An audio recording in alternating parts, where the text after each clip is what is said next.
അമ്മയുടെ പേരെന്താണ്? പേര് പറയാം. രാധിക. രാധിക അമ്മ. എവിടെയാ വീട്? എവിടെയാ? അതെ, ഇവിടെ ക്യാമറ ഇവിടെയാ. വീട് എവിടെയാ? കോയമ്പത്തൂരിലാണ്. കോയമ്പത്തൂരിൽ. അന്ന് ഇവിടെ ഇവിടെ ഇവിടെ ആയിട്ട് എന്താ ബന്ധം? എന്താ രഥോത്സവം കാണാമെന്നാണോ? ഇവിടെ പാലക്കാടുകാരാ. പാലക്കാടുകാരാണ്.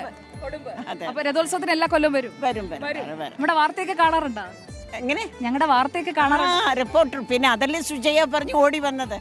ഇന്ന് രാവിലെ അരുൺ കണ്ടോ? കണ്ടു. അപ്പൊ നമ്മളെയൊക്കെ ഇഷ്ടമുള്ള ഒരു ചേച്ചിയാണ്. കോയമ്പത്തൂരാണ്. അപ്പൊ കോയമ്പത്തൂർ കാണണം കേട്ടോ. ഇനി എന്റെ വീട് കുന്നത്തുറുമേടാണ്.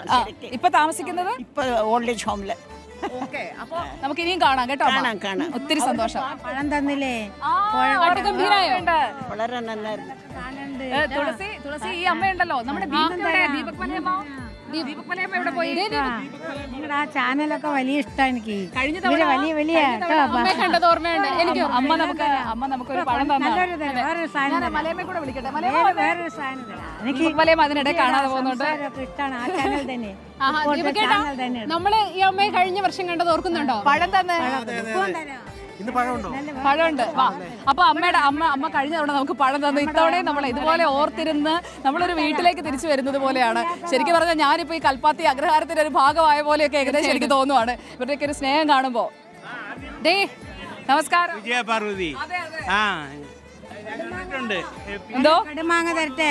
കടുമാങ്ങ? അയ്യോ തരാം, അതൊന്നും കുഴപ്പമില്ല. പ്രിയപ്പെട്ട പ്രേക്ഷകരെ, എനിക്ക് കിട്ടിയ പഴവും അതുപോലെ തന്നെ മാതളവും ഇത് അരുണിനും കൂടെ കൊടുത്തേക്കാം. അതൊക്കെ കൊടുത്തു, നിങ്ങൾ എല്ലാരും കൂടെ എല്ലാവർക്കും കൂടെ കൊടുക്കാം. അപ്പൊ അച്ചാറ് ഡോക്ടർ അരുണിന് ആ ചാനൽ നമ്മുടെ റിപ്പോർട്ട് തന്നെ. അത് അമ്മ പ്രാർത്ഥിക്കണം ചാനലിന് വേണ്ടി. പിന്നെന്താ കേട്ടോ? അമ്മ നന്നായി നാരായണിയും ഭാഗവതൊക്കെ വായിക്കണ ആളെ നന്നായി ദീർഘായുസായി.